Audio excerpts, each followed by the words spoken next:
అయినను వాటి వైభవము ఆయాసమే దుఃఖమే, అది త్వరగా గతించును, మేము ఎగిరిపోవదు. నీ ఆగ్రహ బలం ఎంతో ఎవరికి తెలియను, నీకు చెందవలసిన భయము కొలది పుట్టు నీ క్రోధము ఎంతో ఎవరికి తెలియను.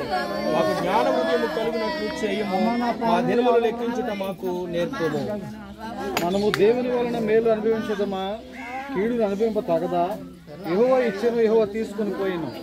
యెహోవా నామమునకు స్తుతి కలుగును గాక. ఆమేన్. నా విమోచకుడు సజీవుడనియు తరువాత ఆయన భూమి మీద నిలుచునని నేను ఎరుగుదును.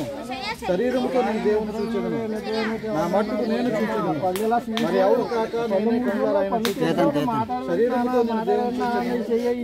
యేసు మృతి పొంది తిరిగి లేచి అదే ప్రకారం యేసును నిద్రించిన వారిని దేవుడు ఆయనతో కూడా వెంటబెట్టుకుని కావున నిరీక్షణ లేని ఇతరుల వలె మీరు దుఃఖపడుకుడి.